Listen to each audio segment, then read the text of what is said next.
Share what you thinking, what you thinking. What's on your mind? Share what you thinking, what you thinking. Hey, what's on your mind? Share what you thinking, what you thinking. Tell me, what's on your mind? Share what you thinking, what you thinking. Hey, what's on your Oh, mind? say what you thinking, what you thinking. What's on your mind? Share what you thinking, what you thinking. Hey, what's on your mind? Share what you thinking, what you thinking. What's on your mind? Share what you thinking, what you thinking. What's on your mind? Hey, Tell me, oh, tell me. Tell me, oh, tell me. Tell me, oh, tell me. Tell me, oh, tell me. What's your topic, sir? You ready to go, Jen? You was cutting up on that one, girl. Share what you thinking, what you thinking. what's on your mind? Share what you thinking, what you thinking. Hey, what's on your mind? Share what you thinking, what you thinking. Tell me, what's on your mind? Share what you thinking, what you thinking. Hey, what's on your Oh, mind? say what you thinking, what you thinking. What's on your mind? Share what you thinking, what you thinking. Hey, what's on your mind? Share what you thinking, what you thinking. What's on your mind? Share what you thinking, what you thinking. What's on your mind? Hey, You know you love me.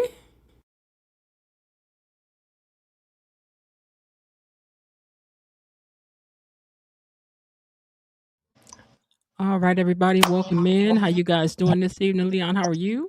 I'm good, Jen. How you doing? I'm all right. I'm all right. Now, don't let these people scare you this evening. Nope, they ain't gonna scare me. I'm You gonna said talk no. about that. I'm glad you said that because I'm gonna talk. I got a topic about that. Yeah. About people trying to bully you. Not well.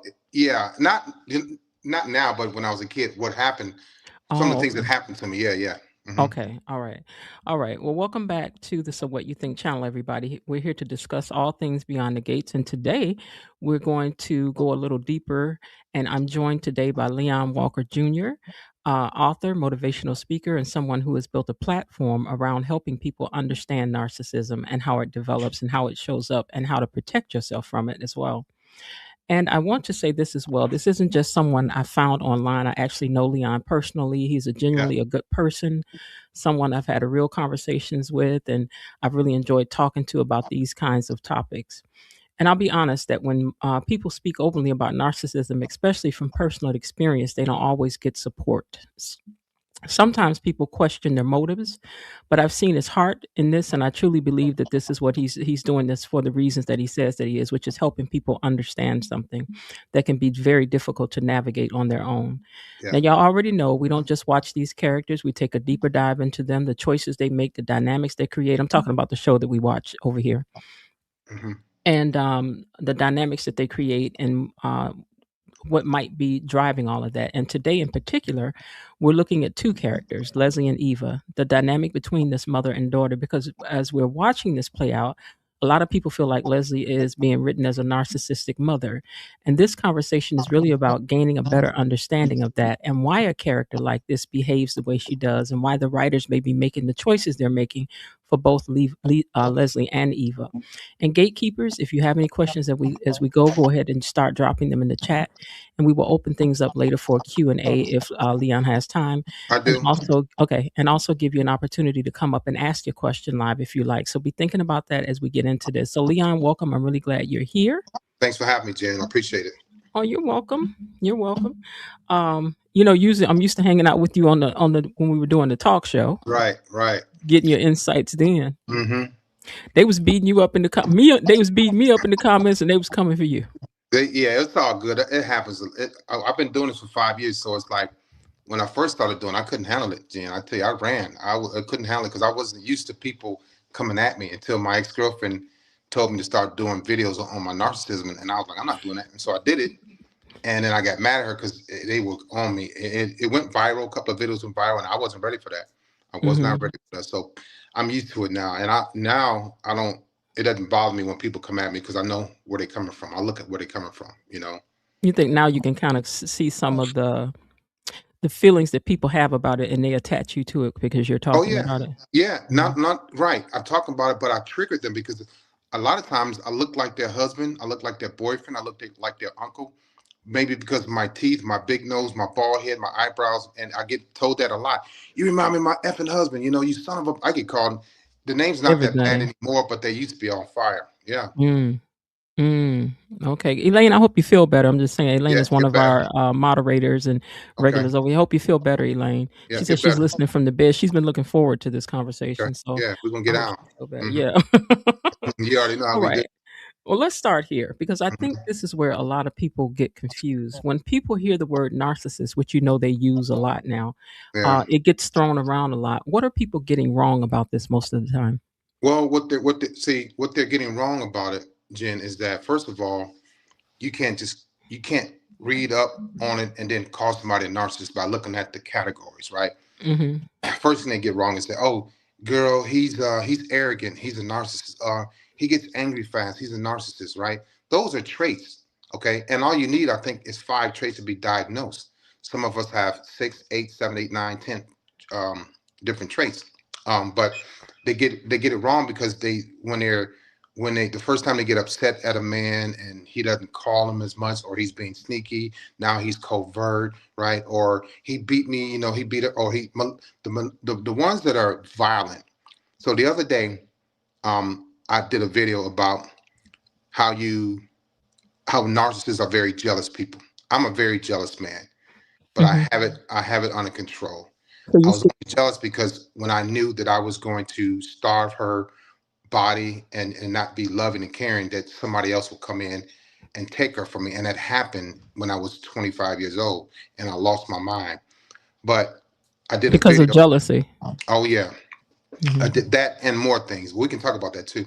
But I did Mm-hmm. a video about how jealous they are. And if you have a man that's possibly jealous and has narcissistic traits, don't talk about your ex around him. Don't do that. And And if you you can't, you don't like that either. Oh, well, with me, because I was very, very, very arrogant, Okay. Mm-hmm. and very, very conceited. But it didn't matter because if she said something good about her ex, I didn't like it at all. So in the video, I said, when it happens, make sure you compliment your man. If he asks you about your ex, try not to talk about your ex because he's not liking it. And if you start going down this tangent or this rabbit hole about your ex, he's going to get jealous, and then he's going to start to attack you. He could possibly wound you. He could Mm-hmm. possibly give you the silent treatment. And this lady was like, "Are you trying to tell people to coddle narcissists?" So what she got wrong in that is that if you don't know if this man is a malignant narcissist, the malignant ones are the ones that are violent and will hurt you Mm-hmm. over being jealous. My thing, I was safe from that because I wasn't a violent person towards women, Mm-hmm. but I have violent men towards women in my family. I've seen men hit women in my family. So I possibly have that trait, but I don't hit women. And so what they get wrong is that they'll go, nobody ever talks about my type, right? Mm-hmm. Grandiose, overt, overbearing, cocky, self-centered. They Mm-hmm. mention those traits, but they don't know that there's a difference. You have the coverts are like the low key, sneaky, passive aggressive, microaggression type people, and they'll do little things to pick at you and put chinks in your armor to get satisfaction out of seeing you break down slowly. Right, Mm-hmm. not complimenting you, Mm-hmm. or not Mm-hmm. making love to you, not having sex, Mm-hmm. or during sex or after sex, roll over and don't hug you. So a Mm-hmm. lot of times what they get wrong is identifying these traits in people and call everybody a freaking narcissist. That's what they do. I'm not Okay. covert. There's nothing covert about me. You were outright with it. You hear me? You like Mm-hmm. now. You see how animated I can be. Mm-hmm. That's my personality, and I that won't change. And Mm-hmm. so in the video, I talked about the lady said, "Oh, you want us to coddle these men?" I didn't say coddle. Be Mm-hmm. careful because if you compliment your man or your ex, if he asks you, be careful because now he's very jealous, and I couldn't even help my jealousy. It's Mm-hmm. nothing. I couldn't until I went to therapy and understood why. Now, let me say this because of something you just said. I'm going to come back to your question, Miss Lil, because I was thinking about what Jess K just said, which is it sounds like Leslie picking at Eva little by little. Okay, because one of the things that we notice that this character, this mother, cannot take is her daughter getting close to other people, or really if she says something kind about somebody else. Oh, you think little Miss Cole is so this and that, huh? You think she's that and that, huh? Just because she's treating you nice today, huh? Or when she was first getting to know her father, after her lying about this man didn't want to have anything to do with her, it was like, he's just doing that. He don't really want to be bothered with you. Like, she started out that way, but she just couldn't fight against it. So that competitive thing that you're talking about, and Leslie's character is very over the top, like you're describing. She's very. Mm-hmm. Mm-hmm. Mhm. And that competitive part, I will tell you this right now, because this was me too. When you have a child, son or daughter, let me back up. My mother used to always tell me and look at me with a nasty look on her face. You look like your daddy. You sound like your daddy. You walk like your daddy. And this was when I chose to raise my hand at court and say, I want to live with my father. My mother didn't show up to court we were headed to foster care, my sister and I, but my dad came. My dad took us. My mother never showed up, so he got custody. But when a parent thinks that you look like, sound like you're the other parent, and they think that you like the parent more than them, they will get jealous and start mistreating you. It will happen. And then they'll think that you're competing with somebody that they may have. The mother may have a man that may like her daughter. She may think that or see it or feel it, right? And the mother is not having her heyday anymore. Her body's not what it used to be. She don't get the attention. So she can see her daughter as taking over from her. And she may think that her husband or boyfriend likes her daughter. And that does happen. Why do you think that, especially in this mother-daughter dynamic, or when they have children, why do you think they isolate their kids the way that they do when the parent is forming this kid and to be, because narcissists are made and not born. Mhm. So why do you think the parent uses isolation Well, to do that? a couple of reasons. First of all, they think that they're the better parent, and they don't want their child to be like the other parent. So they isolate, they coddle, they control, they keep away from, and they try to make that child just like them because they think that they're better, they're the best. The other parent can't. And I was told this: I don't want them to be a product of you. You know, you're dysfunctional. You're blah blah blah blah blah. And so she took control over the child. I'm trying to talk in codes here. The child, Yeah. and to Mhm. make them I appreciate it. not be like the other The dad, parent. yeah. Yeah. And so, Now, I have a question for Anita. She says, please don't let this conversation about Beyond the Gates turn dark. I don't know what you mean. We're here to talk about narcissism, so you have to explain to me what you mean by that. Let me go back to Miss Lil's question quickly. She says, "I would like to know why people are hard to why it's hard for people to understand the socializing of a child shapes the way their function. Shapes their way of functioning always if they do not get help." So, in other words, she would like people to understand why a child can't just change, or after being um, molded, if you will, by a narcissistic parent. Why do people not understand that this child can't just change after being molded that way for so many years? so what happened to me? My psychotherapist told me I should have been in therapy at 6 years old. So narcissism, the effects of narcissism can start at 18 months based on the psychologist that I talked to, right?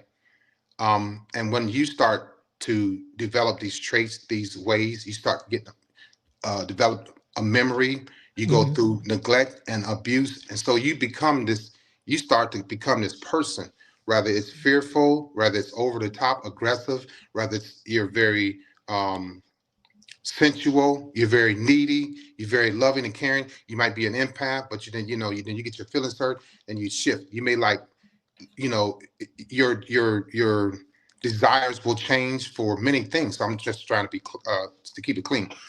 But it's hard to change because if you don't go and sit down with somebody to find out why you're angry, why you're scared, why you have these urges, why you have these desires, why you feel this way. You go into life and you go into high school, then you go to college, and you go into corporate America. Now you're around these people and you're around these things that you've been dreaming about and thinking about or want to become all your life. And it's hard to change. You know why? Because a lot of those things feel good to you. And so I didn't start thinking about changing, Jen, until I was 47. Mhm. So the attacks on my mind, the attacks on my body, the attacks on my virginity started at 5, and then Mhm. at 7 I was watching inappropriate movies, and then at 8 I lost my virginity. Okay, and then at 10, between 10 and 12, my uncle was touching me. All So right. do you think that this was a search for now? Let me do a disclaimer here. I know for some people this may become a bit of a heavy conversation. We're going to try to keep it as light as we can, but Yeah. what you have to understand is that narcissism is born from somewhere. I would like to just reference the fact that remember that Leslie did what she did with her mother's boyfriend. These things happen, or these are some of the things that start to build on what makes a person become narcissistic, Hmm. as far as they have found. So this is some of the stuff that he's touching on that happened to him, as well. So I know normally we're here to recap the day's show. We didn't have a show, so we decided to have this conversation about narcissism as it relates to the character of Leslie. I did want to ask you something. Do you have kids? Yes, I have 3 kids, 30, Okay. 29, and 25. So did you, when you look back on it, did you try to shape those kids with the same things, as Yeah. far as treating them without affection? Yeah, I didn't know what affection was with a child. I didn't know how to say I love you. Wasn't a hugger. I was a buyer. I purchased things. I did trips. But I was heavy-handed when it came to discipline and cleaning. My father was the same way, and I'm like, well, it worked for me. It should work for you. But my kids grew up differently from me. They had two parents in the household for a while. They had food and clothes for a while. Those things I didn't have when I was a kid. When my parents got divorced. So it makes sense to me. It made sense to me to treat my kids the way that I treat them because that's how I was treated, and I wound up being successful. But that was the Mhm, wrong way to do it. One of my traits for NPD is overbearing. I could be mhm, very, very overbearing. And mhm, now I'm aware of that. I wasn't aware of that, Jen, when I was before therapy. And when she mhm, told me these things, I was like, how am I? I didn't want to believe it.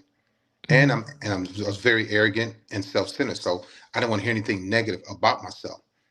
Have you course corrected with the kids since then? Like, have you tried to go back and say, listen, I know I was a certain way, and are you trying to behave differently now? And are they receptive to it? Yeah, they're receptive to it. My youngest one, who's here with me now, he's more receptive to it because he sees me more. My oldest one, my oldest son, is 29. He's in California. We don't see him a lot. But my daughter, who's 30, she's in Cleveland. She sees more of me with like her daughter, my granddaughter. She never really seen me. I never really screamed at her. My sons got screamed at more than my daughter because my sons were with my ex-wife. My daughter was with a lady that I was with before I got married. I was in a cheating relationship. So all Mhm, of that came out in 1995.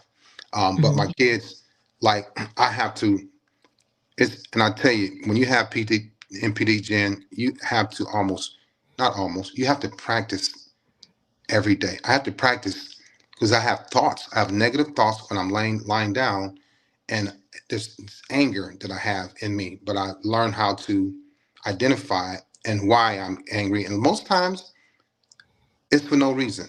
So I know this.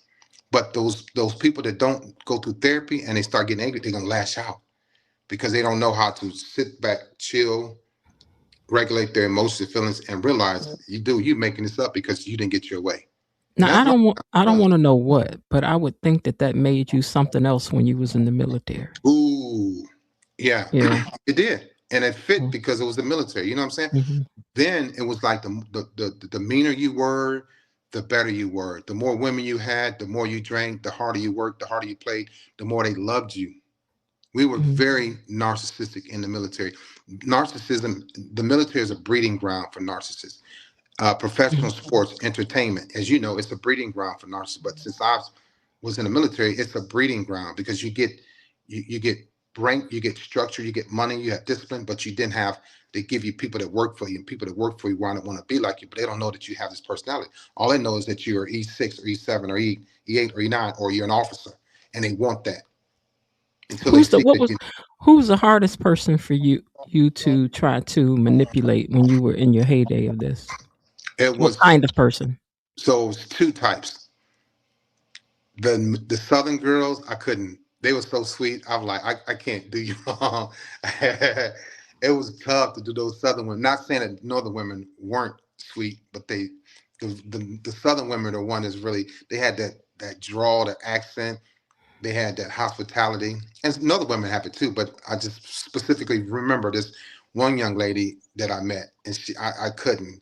I just couldn't cross her. I You couldn't. And thought the accent automatically meant all that of they that, wouldn't right? do anything wrong to What? you. And Yes. right, but I met some that it was the opposite, that had that hmm southern drawn accent, but hmm that would slice you up. But the other ones, that there was three types. The southern girls, the spiritual women, they terrified me. I was like, if I heard her, I'm gonna get it. God gonna get me. And they would tell me, Leon, they knew things about me before I knew about myself. So it was the southern girls, the sweet girls, the hospitality, the spiritual women, and here the strong women were with morals and dignity and respect and honor, all that. Those women those were the ones that were really, that would put me in my place, and I didn't like it. I didn't. They were strong women. They were women. They stood for something. You know. Here's the thing: you always reference back and very strongly to the girlfriend who made you see you needed help. Ooh, What was it about her that she she was was able to be the one to get through you? she was a spiritual. She was into church, and hmm she knew the word. She would read the Bible, and she did Bible study. And I knew. I said, this is not going to work. I was attracted to her. She was attracted to me, but I knew that I wasn't ready to be the type of man she needed me to be. I knew. So we can lay down and cuddle and hug and all of those All sweet that. little things. Yeah, but when it came to morals and principles and values, I ain't have it, Jen. I didn't have it. And I couldn't even lie. She knew.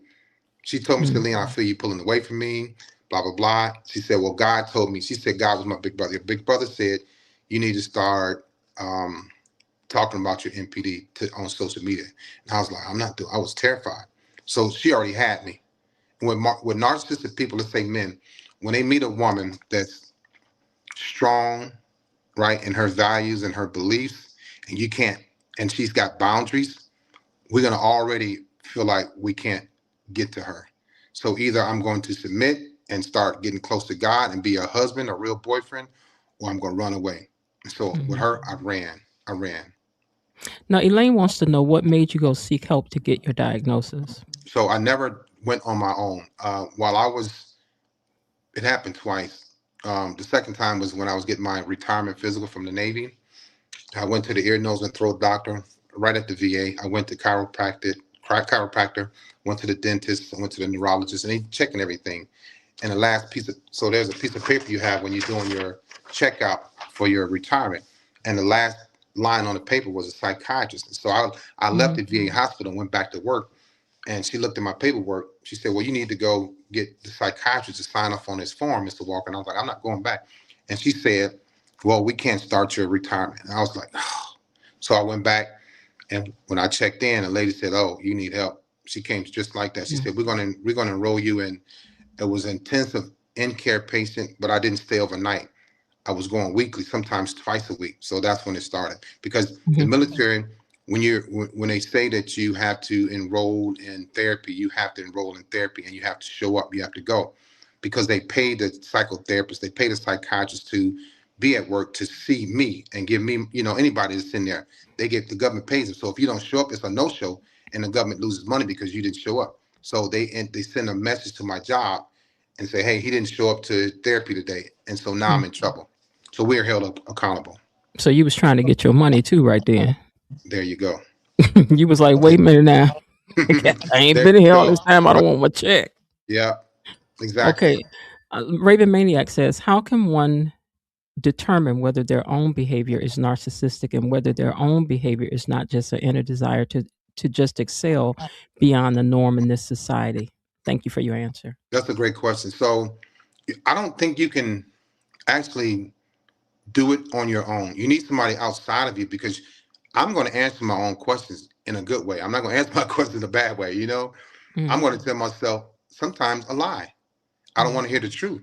So one can go call the crisis hotline 988, and they'll ask you some questions. And if you're not military, they'll send you where to go. But first of all, I think you should sit across from a medical professional, because a lot of times, Jen, when we are successful, so another trait of a narcissistic person is they're highly driven and highly successful. So when she just said, like, if you're doing well, it doesn't mean if you're doing well at work or if you're driven, doesn't mean that you're a narcissist. It just means that you want to be better than your mother or father, or better than your spouse because he or she puts you down. But you have to go and sit across from a medical professional that'll ask you a battery of questions, and not just one time. It's over and over and over again to see how they change, how your answers change. So my answer to her question is to sit down with a psychotherapist. Psychotherapists, and I think psychiatrists are the ones that can diagnose people, and I've seen all of them, psychologists, social workers.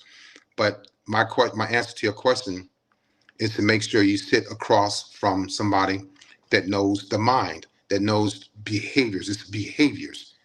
Mhm. It's behavior, and you have to talk to people that have been immersed in that and the DSM, and they're educated on it, and they've had done clinicals, and they have experience with people like you, Jen, myself, and the lady that asked the question. So somebody that Mhm. can guide you on that. Do you think that most people feel that they are not the type that can fall prey to a person who is narcissistic? Yeah, a lot of people. Well, yeah, people. Well, here's the thing: empaths will feel like they don't fall prey to somebody like me, but they do because they can't help but to want to help me, even in my darkest times, in my darkest moments. An empath, just say a good-natured person. Hmm. Not you got that word's been thrown around too. Empaths. Let's just say a good-natured person with a good heart, with a big heart. Hmm. They're not gonna you're not gonna quit on me. You're not. As bad as I am, and I hear it all the time. Women get cheated on a lot, men get cheated on, but they stay. You know why they stay, Jim? Because they have hope and they see the potential, and they don't want anybody else to take what you put work into.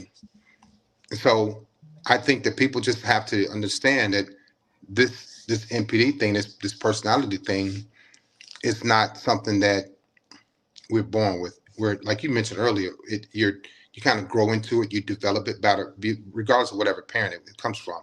You grow into it, and that's who you become. Okay. Bilo Didi says, I feel a common trait is the need to manipulate others. I would agree with that.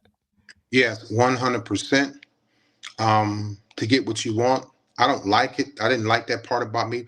My manipulation was always for women for favors like massages and cooking and other things. It was never to take a woman's money. It was never to for her to increase my credit score. It was never for her to buy me a car. Now, I'm not saying that I was right. I was still wrong. But the manipulation, it varies in what that person needs and desires, and also what they see that you are willing to give up. But back to the women that don't think that they can be caught up with a narcissist, they can. And a lot of times the covert ones are very passive aggressive, microaggression, and you start doing things for that person, not knowing that you're not getting anything in return. There's no reciprocity hardly ever at all. You know what? I'm laughing because I saw this video earlier today, and the guy was saying, this is how you start uh, molding a woman when you're trying to do this kind of stuff. He was like, first thing, you don't give her a compliment, like you just withhold one. He was Mm-hmm. like, and then you say something small like, you wearing that? Mm. Or you wait for her to be doing something great and act like it ain't that big a deal. Yeah, that always works. And she'll start making herself smaller. Then she'll start operating to make him happy and not herself. So she's gonna lose it. The moment she starts to listen to him with those things, those wisecracks, and it starts to hurt her feelings, she's locked in emotionally. And he'll keep going and going. And I've done that too. You ever It's had somebody realize that this is what was going on with you and left you alone? my last girlfriend, my ex, that was in 2021. She was the Mhm. only one. All my other exes would say, Leon, there's something wrong with you. And then I would blow it off because I knew what was wrong. I knew something was wrong, but I didn't want them to hone in on it and then make preparations to leave me because I couldn't stand for a woman to leave me. I had to leave her first because if she developed the strength enough to leave me first, I wouldn't get her back. Would Because never she get it back. never. It's gone. Think her That's mind is part of gone. that. That's part of that breadcrumbing. There you go. And so her Hmm. mind is gone. When a woman's mind is gone, it's over with. You can't do nothing with her body. It's over. I tell men like, bro, if a woman's not mentally stimulated by you, if she's bored, if you're not, if you're not real, if you're not honest, women can sense that. They have that discernment. They have that third eye, and that's a second brain, the gut feeling. when you start to lose a woman mentally, and you don't have the capability, the knowledge and know-how to regain that, it's over. Her body Mm-hmm. will not respond to you in many ways. And this is in relationships with women and women and men and men too, mainly women and women. I learned a lot about relationships from women that are in relationships with women. I know, I like to talk to them because I'm a man, right? And so they know better than I do. But yeah, it's once her mind is gone, it's over. Mm. That's There's no more something. love. She don't want to put love in the food. She don't want to put love in doing your clothes. It's over. It's over. When a woman's fed up, When a there ain't woman's nothing you fed can up, do about it. no. Mm-mm. Mm-mm. Does control sometimes look like love and protection, especially where a parent, a mother-daughter dynamic is in play? Yeah, if you don't know what love is, you think it is what you think it is because that makes you feel good because you can control through provisions. Yes, but it's not love. And when you control somebody through provisions, like I did or trying to, I had the wrong concept of what love was, and that transferred over to my kids. I didn't know what love was, So if I'm a provider, which I learned from my dad, if I'm a protector, which I learned from my dad and my uncles, that was me showing you love. That was love to me, Mm-hmm. and it worked because women will go, well, he's a good. I hear it all the time. He's a good provider, and he's a protector. I feel secure about him, but he don't even want to hold you. He ain't held your hand in 10 years. He ain't even kissed you, all the Mm-hmm. other little stuff. There's no emotion there. There's no feeling there. There's no chemistry. But the bills are paid, the refrigerator's full, y'all going on trips, and nobody's fighting the house. Mm-hmm. What do you think hit you the hardest and when you were going through therapy, when you that clicked for you, or you saw about yourself that you, or did you always know it and just never faced it? Like, was there something in therapy where you were like, oh my God, I can't believe I'm really like that? Yeah, so it was a few things. I was angry at my mother for all the wrong reasons. Mm-hmm. And when I was angry with my mother, I didn't understand how women thought. I didn't understand what women needed and desired. It was always about me. The other thing that I realized was that I was still angry at my uncle and my two cousins who had been deceased for 40 years, and I hadn't let go of that anger. So I didn't know why I was vindictive and I always wanted revenge, and why I could hold on to anger, and it was easy for me to discard people, to hurt people. I felt good when I was able to hurt people, but I was holding on to what had been Mm. done to me for 40 years. So being And vindictive and hurting people are are some of the traits of narcissism. oh yeah, for sure. Oh Mm-hmm. yeah, yeah, yeah. And then when she started, Even so people that haven't hurt you, or especially those. especially those. Wow. Oh yeah, yeah. Oh yeah, yeah, yeah. For sure. So when she's in therapy, I was getting when I finished one session, she'll tell me, well, next week we're gonna talk about forgiveness, and I was like, I'm not forgiving nobody. She said, Mr. Walker, you Mm. can't be like that. And I did, Jen. I tell you, I didn't want to go to that session because I liked holding on to anger. I'm punishing people, my cousins. I don't see them. I don't. Mm. And she made me write letters to my cousins. She made me think about what my uncle did to me. And so she said, do you realize that you have been angry for 40 years? I did not even think about that. And so from that, I knew that I hold grudges, Jen. I hold grudges very bad. Now, not Mm. so much. Mm. Now it's like, let it go. Why am I holding on? Because I want to get revenge. Even if I was wrong, I still wanted to get revenge. And that's sickness. So I What learned what part that. what part of your personality are you still hoping to see some changes in? Like, what thing? Like, you're talking about how holding on to anger and this and that. What part is there something where you still like, I'm struggling with that, but I'll be glad when I make it through to the other side? Well, I will tell you this. Let me answer this one first and help me out if I forget that question. I know for a fact, even though I'm not dating now, I know for a fact one thing that did change in me is that I will never cheat again. Mm-hmm. The reason why I know this, Jen, is because I ruminate about when I was cheating and I get sick Mm-hmm. and I get scared about what could have happened. I'm talking 30 years ago. So I still have those emotions. Well, when I was cheating 30 years ago, I didn't, there was no empathy. If I got caught, she crying, I'm like, too bad. If I got somebody pregnant and I'm with somebody that's not pregnant, Leon, how you gonna get her? Too bad it happened. So I ruminate about why I was a cheater and how it felt. But when I was cheating, there was no emotions involved. There was no fear. There were no, if there were consequences, that when they were consequences, it didn't bother me. But back to your other question, what was it again? You know, I done forgot what I was listening to what you said. I done forgot what I asked. Oh, I was asking you, is this what it was that I asked you? Is there something that you're still working to get to the other Yeah. side of and hope that you, Right. yeah. So my thing, and so this comes my fear of love, right? My fear of connecting deeply with a woman. I'm getting better at that. The reason why, What you think gonna happen if you love somebody, Leon? right? I don't know, right? So I never gave myself time to think about that. But this is why I know that why I didn't, because I knew that I was going to cheat, and I knew Do that you think you've ever experienced love on any level, feeling that, yeah, like even for your children or hmm like really truly? yeah, I know that I have, and it scared me, Oh, so really right? your fear is of not having control, because the true definition of love is giving somebody the power to destroy you and trusting that they will not. And Love is so, all about vulnerability. yeah, and so my thing, knowing that I'm going to cheat and I'm going to get caught, that she's going to take that love away from me. Like you said, being vulnerable, and then I didn't want to get hurt. I couldn't handle pain, and so I suppressed my feelings and emotions. Even though I liked her, Mhm, even though I felt her, even though I knew we had a connection, I was still fearful of what I was going to do to destroy that. That's why I said mhm. now I know for a fact I don't want to have nothing to do with cheating. Absolutely nothing. I've never processed cheating as a bad thing. I never processed cheating as hurting her. Never, ever. I processed my cheating as something that I wanted, something I desired, and something I earned. It was sad to I think I haven't been in love in years, but let me tell you something. Love is freaking amazing. It it is. is. Love makes you It is. feel like it makes you feel like you could conquer the world. You could That's float right. all over. You go on Yeah. and get you some of that. Don't be scared of that. I mean, if somebody Yeah. take it away, then you okay. Next, That's next, right. I next, agree. Yeah, I agree with next. you. Next.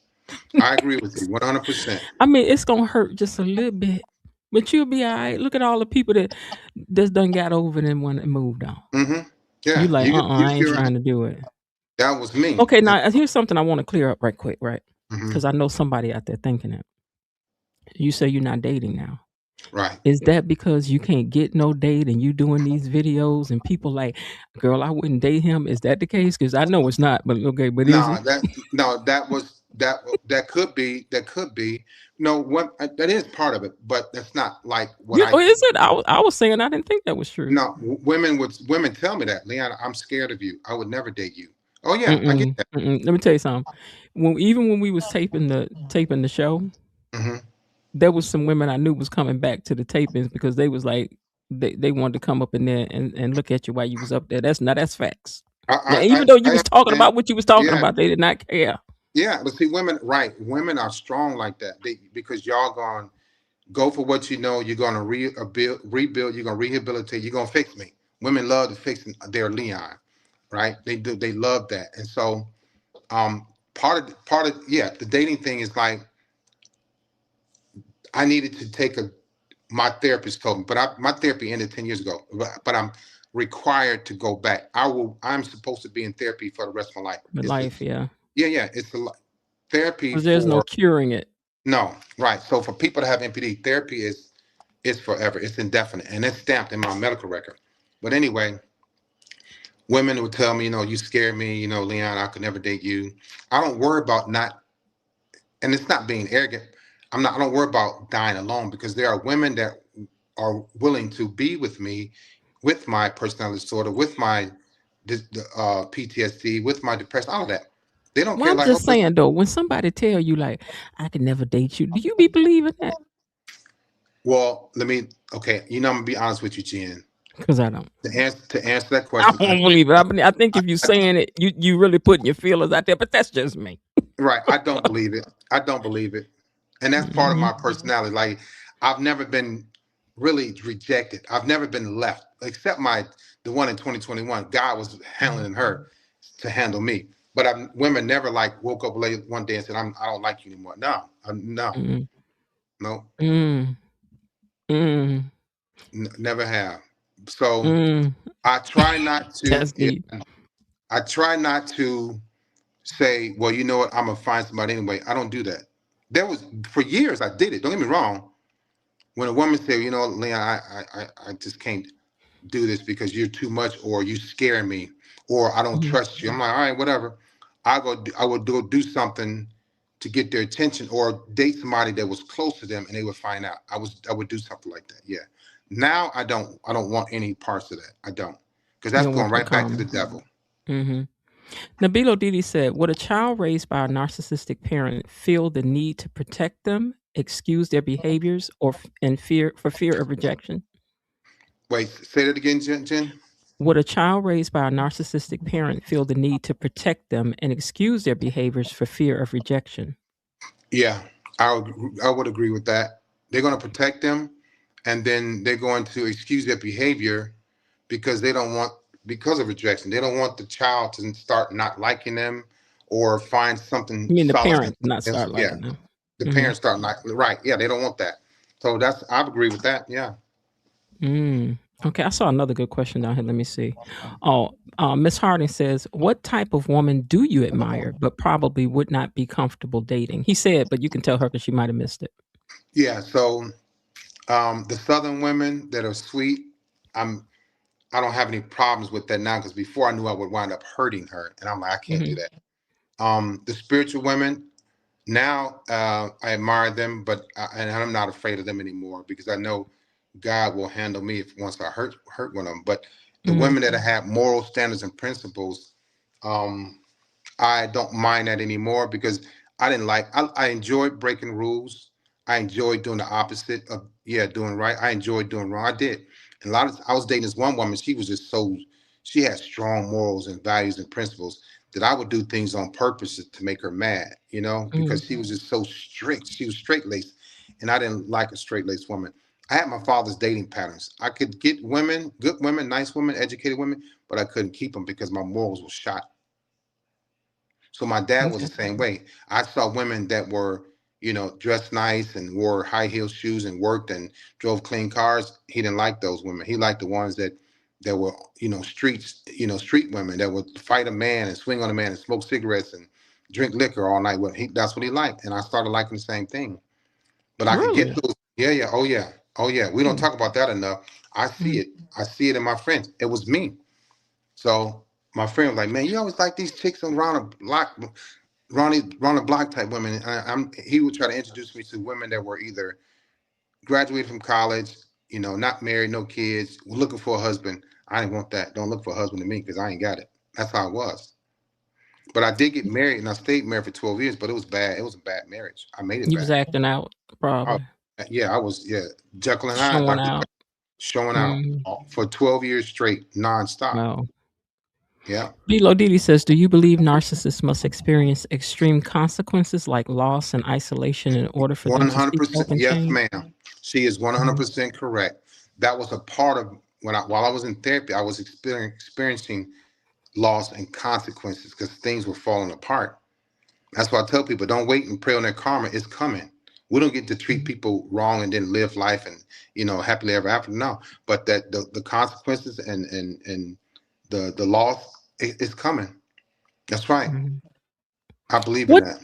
what does conditioning look like over time, Leon? Once back in the day when you finally had accomplished what you had set out to do, what does conditioning somebody actually look like? When Well, did you know you had accomplished your goal? I knew, and this is why I tell women, don't talk so much when you first meet a Leon, because whatever you tell me you're not getting, that's what I'm going to give you. You're gonna pretend Whatever to be you all looking, that. whatever you looking for or didn't get in that man, I'm going to become him. So now you're dealing with me and two other Leons within me, because I'm gonna give you me, and I'm gonna give you what you weren't getting from him. And so I tell women to be careful when you talk, because you're going to, that's the love bombing, and then it goes to rejection and discard, and then it goes to breadcrumbing, and then it'll bring you back around. So the conditioning for you, you're waiting for me to come and cuddle. You can't even go to sleep without me laying behind you. You want a spoon.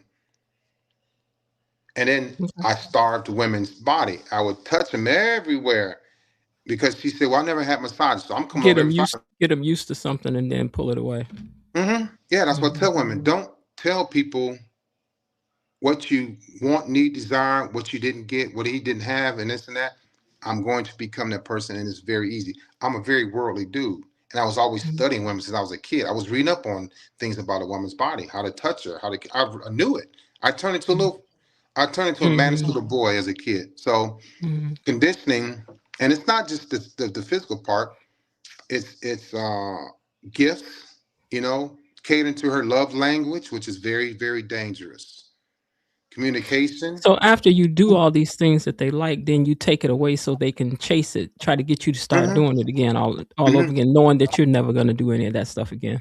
Yeah, you do it a little bit, the breadcrumbing, right? But Mhm. she don't know that you're going to take it away. But Mhm. she'll start to say, "Well, Leon, something different." Then you get mad, and you get loud, and you get angry, and you blow up, and you rage out, and she gets quiet. That's Did you partly ever feel conditioned. bad about breaking anybody's heart? Nope, You didn't at the and time. nope. And I said that quick because there was no. We talk about, oh, they lack empathy. That's true, but the depths of lacking empathy, I could make a woman cry and sit there and watch her cry, and then if I go hug her while she's crying and she kissed me, then I wanted to go do more. I wasn't hugging her to console her at all. It was something that I wanted out of that. Okay. Kelly has said, I dated a guy like that. He thought since he was the provider and we never missed a step, he could cheat in peace. Yeah. Denotra says, you just ain't met the right person. Belinda wants to know, have you ever dated a narcissist? Yeah, 5 that I know of that were just like me. I don't know if they were. I think one was diagnosed. 4 of them weren't.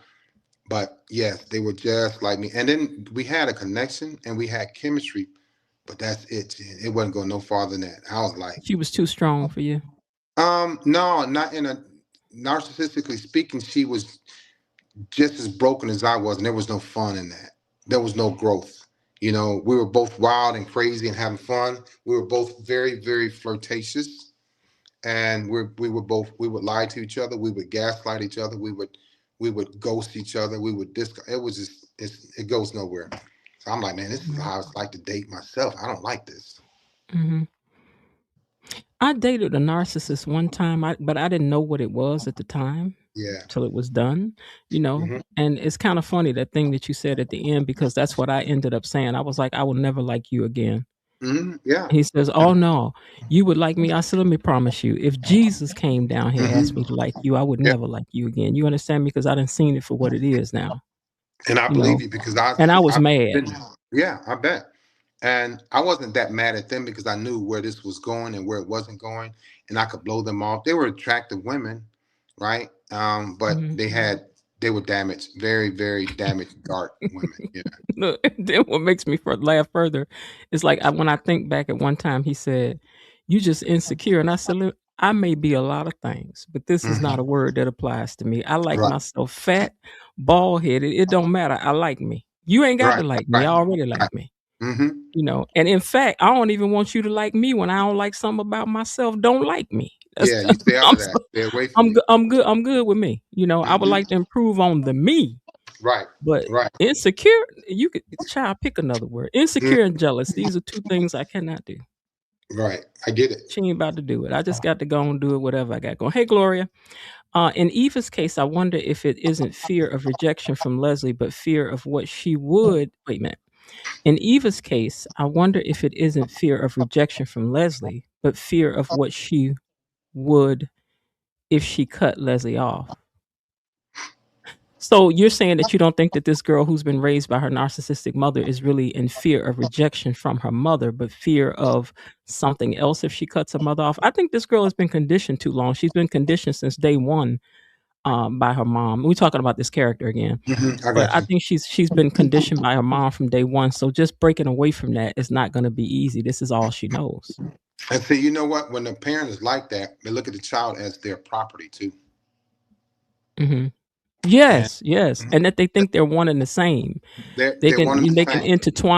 intertwine their lives into your lives, because this is another thing people constantly do, is make Eva her mother, and everything her mother does get intertwined by her, and then she's always trying to put out all these fires that her mother has started. She was, it's a crazy dynamic to watch it on the screen. You know what The that's stuff you that know the what mother's done. yeah, and Hmm. also that's a big part of Jen grooming. Hmm. Hmm. And when you groom somebody, you expect them to be you. Okay. You don't expect them to be their daddy or their uncle or their sister. You expect them to be you. I groomed The you. little you. You hear it in the military all the time. I've said it myself. Yeah, man, I groomed that, when they start being successful and they go on and win these awards and accolades. I groomed her. I groomed him. They're taking on, you belong to me. You're mine. You're Mm-hmm. a mini me. That's right. Yeah. Yeah. So they think they have the right to interfere with your friendships, with your relationships, with your whatever. Everything. Mhm. Because they know you better than you know you. Now that's true. That's true. They do know them better than they know themselves. And that's the part, that's why they don't want to let go. Because if I let go, so for instance, I'm dating your cousin, whatever. Mm-hmm. And I put all this work. Say she's dating me. I'm the broken one. She put all this work into me, right? She got my credit score up. I'm working out. Now I'm growing a beard, right? I got a new car. I'm getting a manicure and pedicure. You groom me. Mm-hmm. You do not want to see nobody else have that at all. Ooh, ladies, now y'all know. Now is that true, ladies? Because y'all know once y'all fix it up, Oh, you want nobody else to get it. And then what they'll do, she groomed me, right? I'm standing up straight now, working out, credit score good. I'm wearing a cologne. I get my beard done every 2 weeks, nails done, everything. And then you lose me to a lesser woman. You know that would make a woman go insane. You I lose know. me to a lesser woman. I do not know, but I would imagine that Well, I ain't yeah. fixing up nothing. Look, I ain't fixing nothing. And so the same thing with the mother and daughter. She don't want nobody to she don't want her daughter to marry a man like her daddy. She don't want her daughter to marry somebody she don't like. The mother wants to pick everybody for her because she knows her better than the daughter knows herself. So now what if do you have a daughter or just sons? I have 2 sons and a daughter. Okay, so what if you recognized your daughter was dating somebody that was a narcissist? How you think you would react to that? I would tell her exactly what's going to happen. Everything. It wouldn't scare me, it wouldn't fear me, but if she sticks with But it, how you think you would deal with him? Like, you think you'd be tight with him every time you seen him? No, I wouldn't. Yeah. I would let him know. Yeah. But I have to voice my opinion. Every time I see him, I'm gonna drive it home. And he can either change or continue being who he is, but then I'll shift to my daughter and I'll start educating her on his next move. Because it happens. I know what he's gonna do. It's gonna happen. And can you hear my background noise, my son? What is it, music? Yeah. Hold on 1 minute. Let me see if I can fix your background. Hold on 1 second. All See right. if I can turn off your background noise.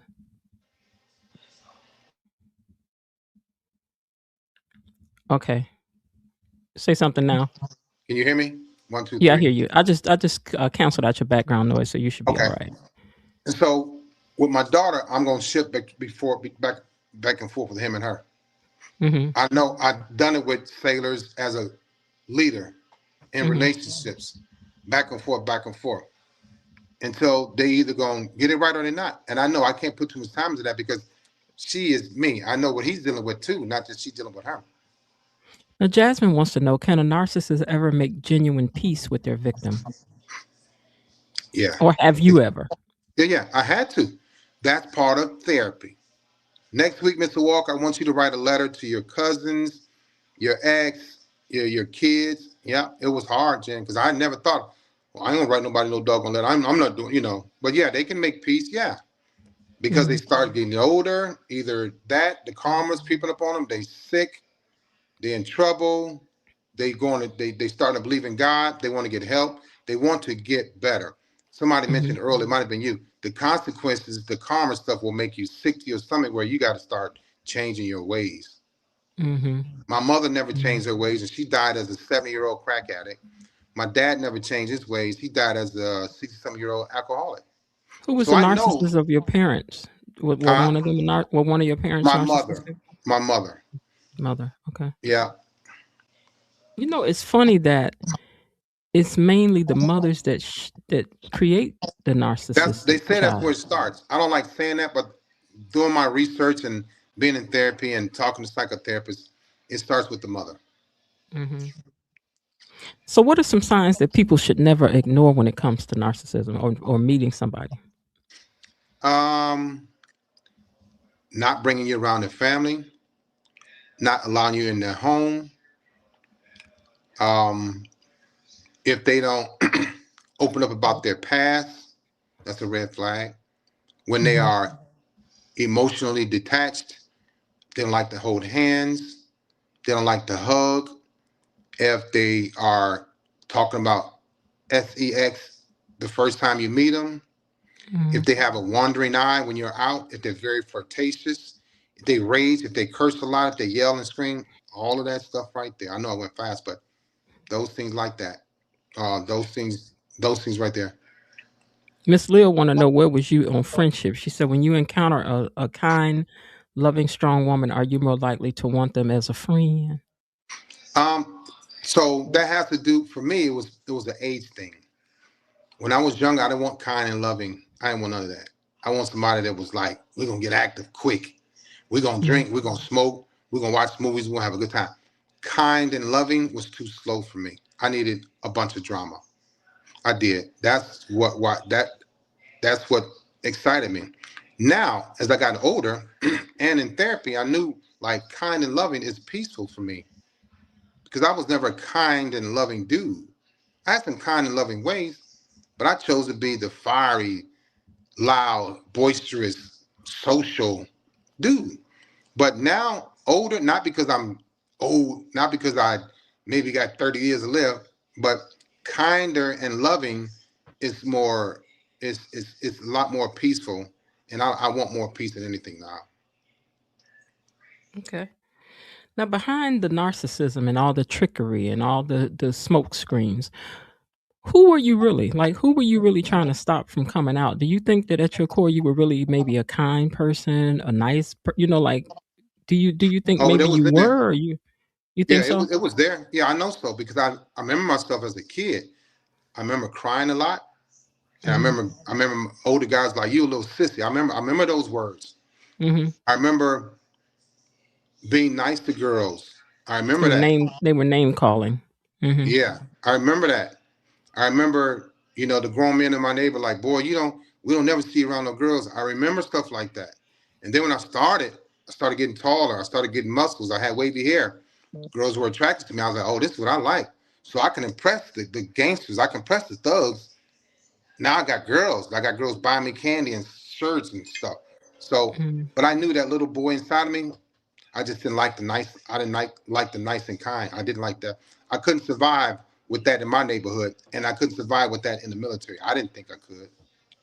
I think it's funny when girls are little and a little boy turns around to her and says, "You ugly. Hmm. Your feet look funny." Hmm. That's usually the little boy she'll start out liking. Exactly. Yep. See, and I'd have taught my daughter to say, if he say you ugly, tell him then spend your time looking at somebody that's cute then and stop looking over here. Like that's right, because How he about like that? that. Yeah, you cause look like, girl, you know he like you. That's why he over there talking stupid and looking in your face every day. That's Tell him to exactly go what look at something. Tell him to go look at something cute then and leave you alone.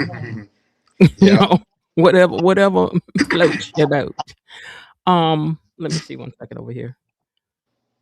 What do you think is the biggest mistake people make when dealing with a narcissist besides telling them everything up front? The biggest mistake is thinking they're going to change without medical professionals involved. Hmm. I'm waiting on him to change, or he gonna change, or he said he can change. What they do is when the woman finally leaves them and they kick him out the house, they don't have access to him. They go to church, they go reading the Bible, they go sign up for therapy, but they don't finish it. They don't. Hmm. And Hmm. so the biggest mistake is thinking they're gonna go away without checking into therapy for 6 months, and they're gonna come back fixed, better. They're not. They may Hmm. go away, start doing Bible study, men's group, find a Hmm. mentor. But if you don't sit across from a person that takes you back to your childhood for 90 minutes a week, every week for 6 months, you'll never find out who you really are and why you act the way that you act. It ain't gonna happen. Because most times we're afraid to go back to our childhood because of the pain. Now, Leon, it's just us here. We ain't gonna tell nobody you said it. Mhm. But you say you're not dating nobody right now. Is it somebody you presently like, but you trying not to like them because you like them? Yeah. Well, right. There's like I see women that I'm like I see traits in women that I like, right? Mm-hmm. And I see traits in women that I do not like. Like on Instagram, if I see a woman that's always taking pictures or she's showing Mm-hmm. her stomach or Everything. her butt doing all this stuff, women, y'all need to Mm-hmm. know, not just me, but men don't like that because they want that attention. If you're a woman and you're on Instagram, you take a simple picture like Mm-hmm. this, or I'm not trying to tell you how to take pictures, but I don't want a woman that's showing all this her cleavage and or I got a BBL or I got my Mm-hmm. nipples done. I don't want you Mm-hmm. on. No, Mm-hmm. I'm not doing that. Mm-hmm. So, but there's women that I can see. I'm like, man, I like her, and I watch their videos Mm-hmm. because there's an attraction to her personality. Mm-hmm. There's attraction to her aura. There's attraction to her strength. Mm-hmm. These are different attractions that I've had that I didn't have when I was younger. Mm-hmm. But there's an attraction to how she wants to help women and men. So there's a couple that I see on social media that I'm attracted to. I will never say anything. I see they got to be kind of local though, and I look at them and say, "Where's she at?" Oh, she's in Florida. No, I'm not doing long distance. I'm not. Or if she's like, if I just get a chance to see that, hey, I'm moving, guys, and I saw this one lady. She was on a train. She's like, I'm going to Chicago. I'm gonna try to move there. She was just too young for me though. I don't. Mm-hmm. I can't go below like 38, Mm-hmm. 37, 40, somewhere in there. Mm-hmm. But I do. I don't. Yeah, there's women yeah, for sure, that I look at. I like certain types of hair. If it's long, just keep it clean. If it's short, I love short, beautiful hair. I don't like a bunch of long, hot, puffy weaves and wigs. Mm-hmm. But I will, if you take care of it, I will pay for it. That's the type of dude I Get am. some If I'm conditioner on it, you good. If it, you're right, I'm gonna take care of the nails. You know what I'm saying? I'm gonna go buy you some nice lip gloss from the Mac store. I like lip gloss. I'm gonna buy you some nice. That's the type of dude I am. I'm not Mm-hmm. gonna complain about something and not put in my money. I'm But not a after stingy. you do all of that, though, you got to open up your heart. You can't no love get in if you got it like that. If your heart is like that, you That's true, Jen. gotta But I'm ready. ease up. I'm ready for that. I'm ready You for say that. you And you so ready for the okay? yeah, yeah. And so one thing about me, Jen, whenever I was with a woman, whenever Mm-hmm. I took care of her, I might have been a flirt. I've already been a big flirt. I was a cheater, yes. But Mm-hmm. when it was her and I, the other little stuff the women like, that now I'm a decent cook. I ain't the type of dude that's gonna throw down in the kitchen, all that stuff. I can get in there and we can dice up some stuff. We can season the steak. We can do some crab legs. We can do the mashed potatoes, and I can clean up. Mm-hmm. But if that's one of my new goals now, to be a better cook.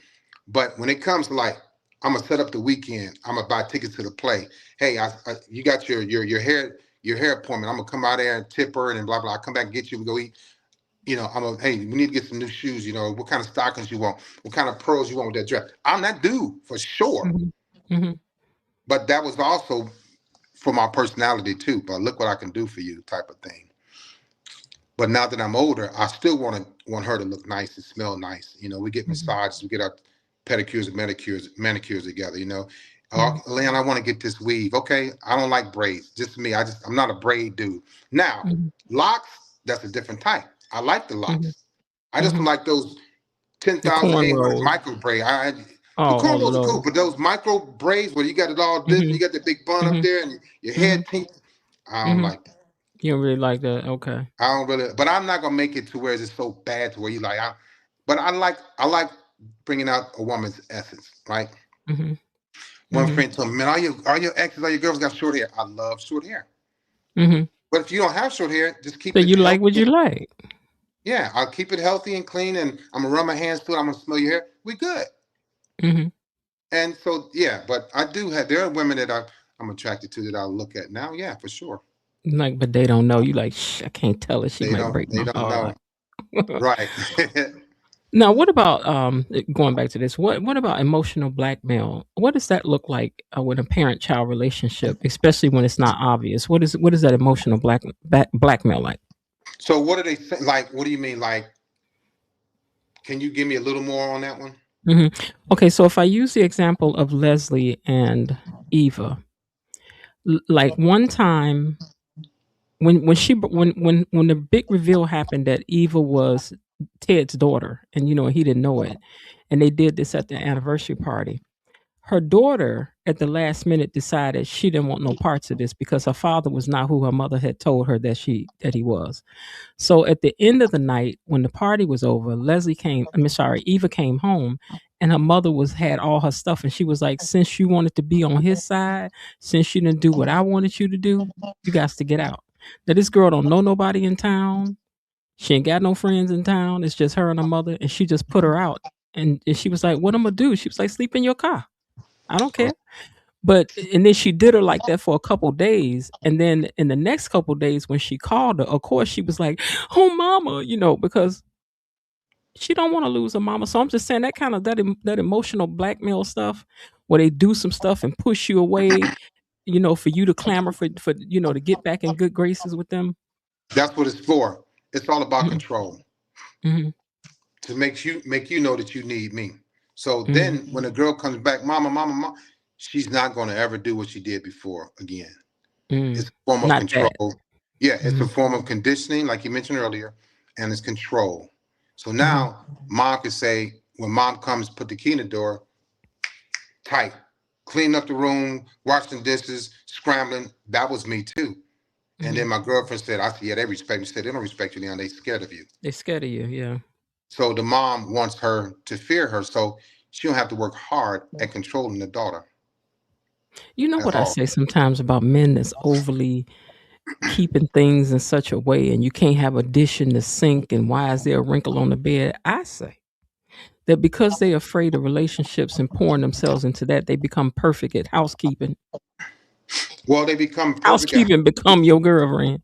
yeah, but also when a woman submits to that, they become property. They become a slave to that man. And so just You like mean the about mothers when keeping things a certain way? yeah, because now you walking on eggshells. And guess what you're not gonna do?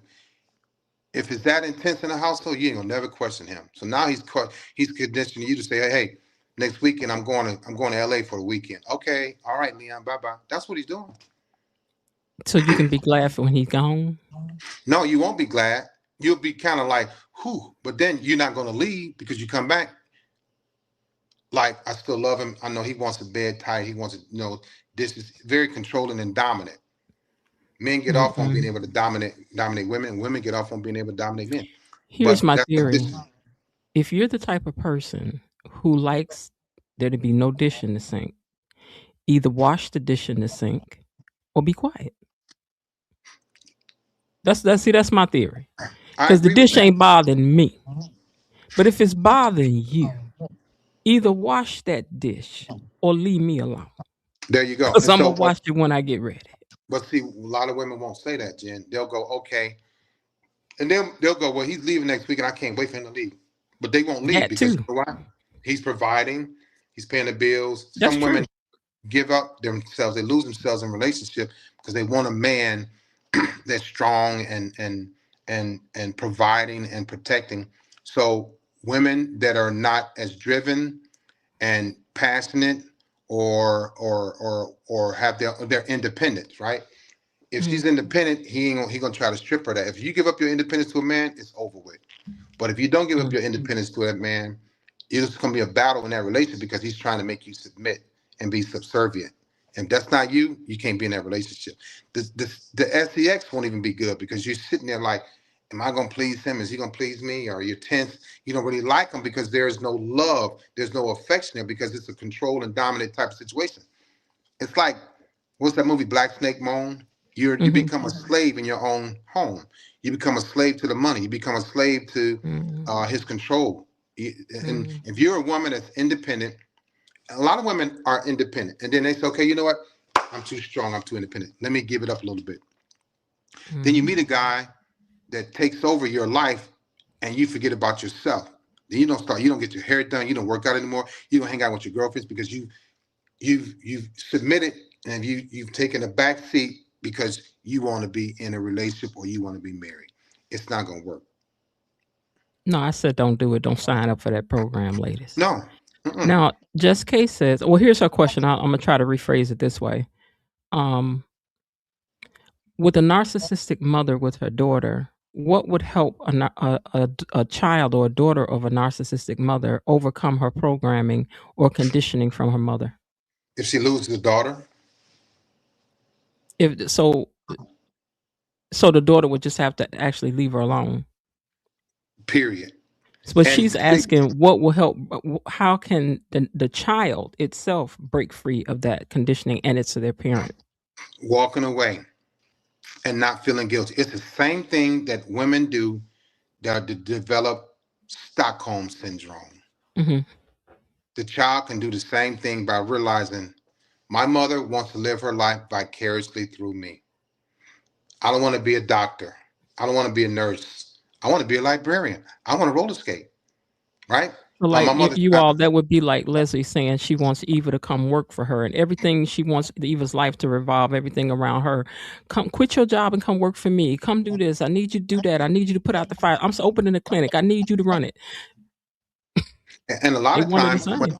when a woman is like that with her daughter, Mm-hmm. that man, there's either not a man in her life, or if it is a man in her life, she controls him too. Mm-hmm. That's usually the kind that they want. Somebody to be their flying monkey in the end of it all. And I ain't Either that or she wants to control him. That's right. And so somebody's got to go, or the man needs to step up from the beginning.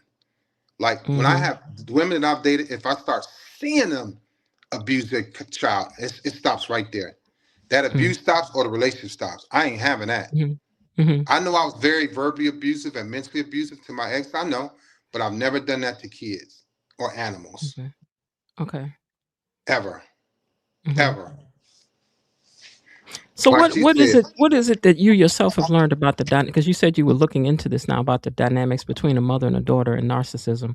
What are some of the things you learned about it that you thought that was interesting that you didn't even realize is different from yourself even? That all the women had issues with their mother. The ones that I've dated, they had issues with their mother. They were all of them were abused at one time or another. Mm-hmm. Some of them were abused, and the mother knew that they were abused by the stepdad or the dad or the uncle. Mm-hmm. They were all very strong, independent, beautiful women that were stripped down because they tried to live life for somebody else. Mm-hmm. And then they develop narcissistic ways. They develop Stockholm syndrome. You start feeling sorry for the person that's abusing you. I've learned all of that stuff. And then there are a lot of times those women lost their independence. They lost their voice. They lost their value. They stopped chasing their dreams. Then you know what? I was dating this one lady, Jen. She was so pretty. And I'm not stuck on looks. But I used to tell her, I'm like, man, you're pretty. She was just a pretty young lady. And she thought she was so ugly. Wow. And I learned that when a man doesn't compliment you and you love that man, or if that man berates you, you will start to believe that. Do you know that every time we went out, she would put on so much foundation that her face and her neck were different colors, and she had pretty skin? I said, why are you putting on foundation? He used to tell me I was ugly. So I'm like, listen, I'm with you now. That ain't gonna, don't put it on. I could not get her to stop putting on foundation. She was I knew her from a long time ago when we were younger. She was always a pretty girl. But I know, and what I learned from that, Jen, I'm glad you asked me. When I see a pretty woman out here, I'm never intimidated by them, because a lot of times they don't feel pretty. Sometimes the abuse comes from the mother that tells them they're not pretty. No man that wants you, or all you got is a face. All you can do is model. You can't cook. They're gonna leave you. They're gonna cheat on you. And if you tell a person that enough, they'll believe it.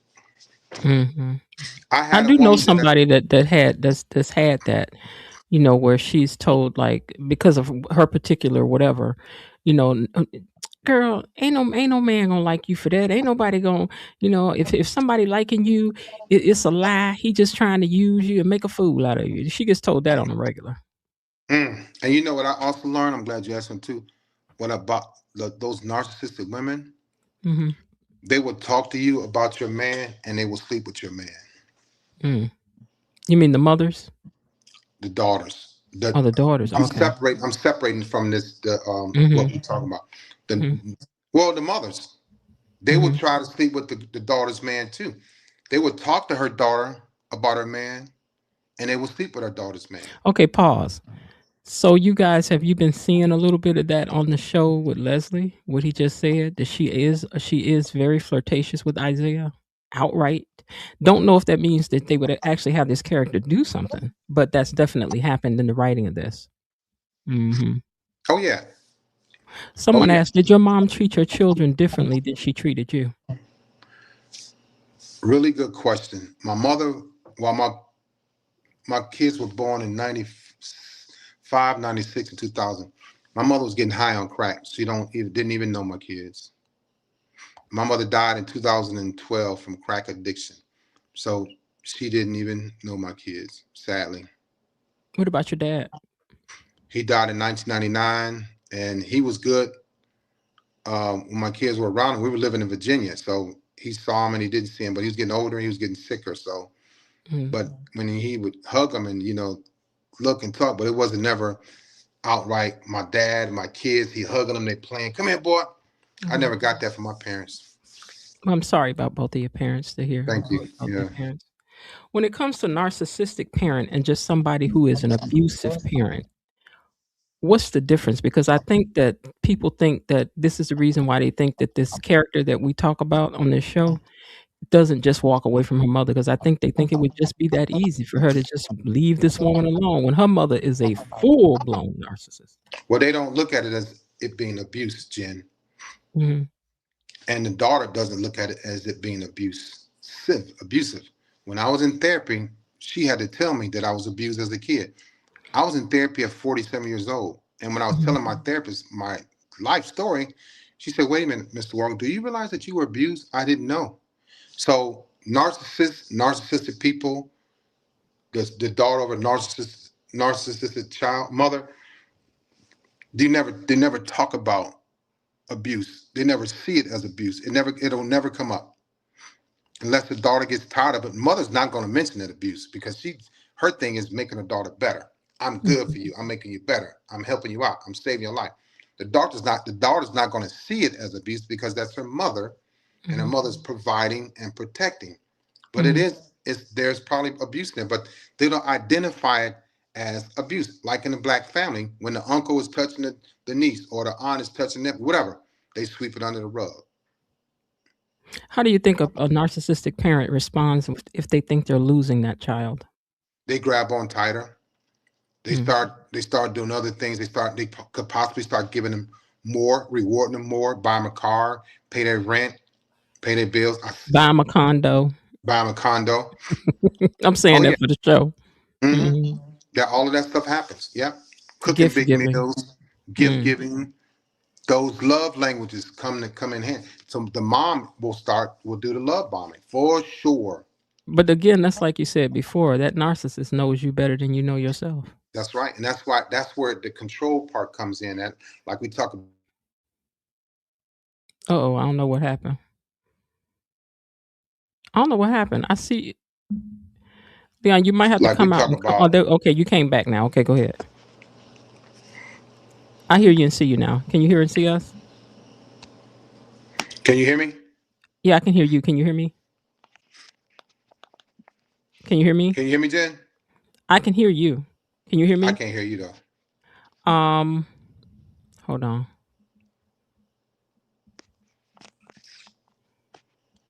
Hear me now? I hear you. Can you I hear can't me? hear nothing. I hear you. Hold on. Can you hear me? I hear you. Can you hear me? I hate when people call me when I'm doing stuff like this.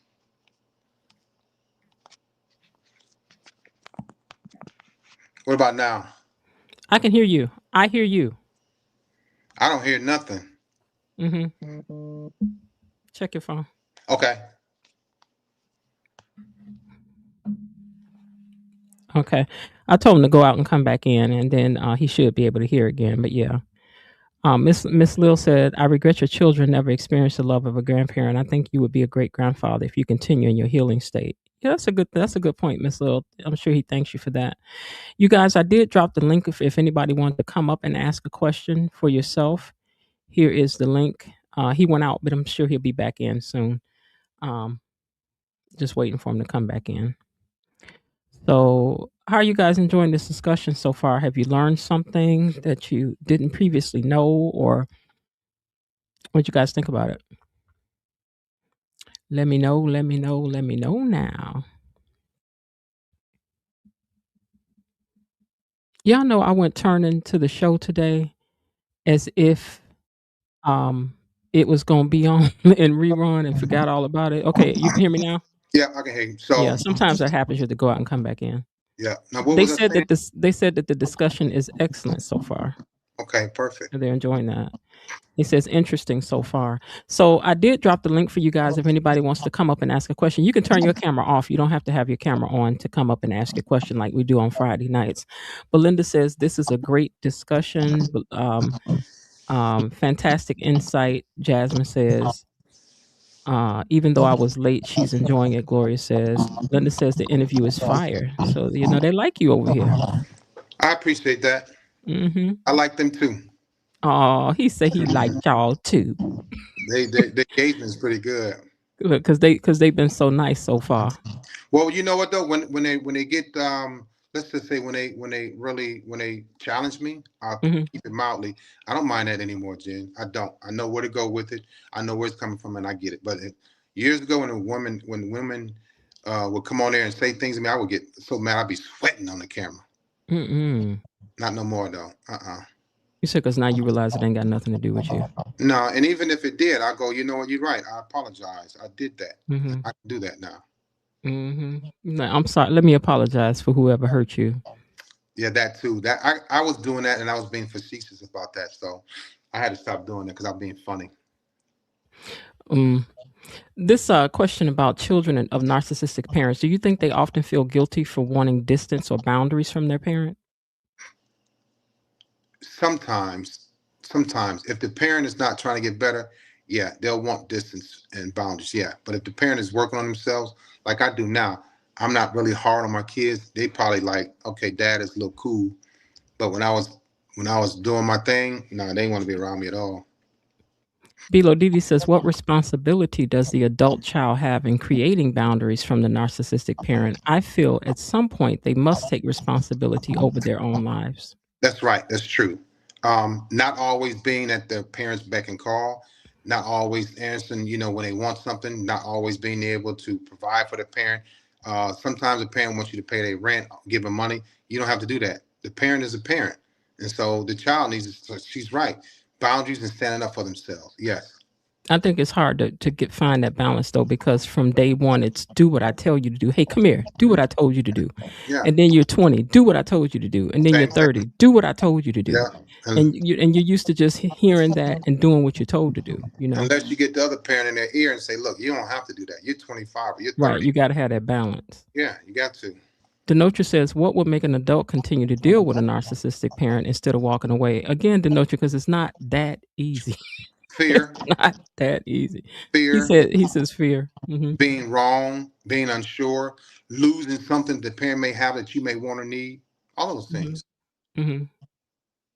Fear of being on your own without them. Because Fear. again, they've built their identity into your identity. So to get rid of them is to get rid of half of yourself, though. That's right. Yeah. So I would imagine that would make it hard. So do you think that you would know how to identify a healthy relationship now? Yeah, for sure. Mhm. So I won't make a woman feel insecure. I used to do that on purpose, so that just to keep them around and keep them holding on and keep them wanting more from me. But now I can be in a healthy relationship. I'm not trying to make them feel insecure. I don't want those games. I don't even feel that stuff anymore. They say people with NPD can't change. You can change your behaviors though. I will always have a disorder, Mhm. but my behaviors and my, regulating my emotions and things like that, I work on.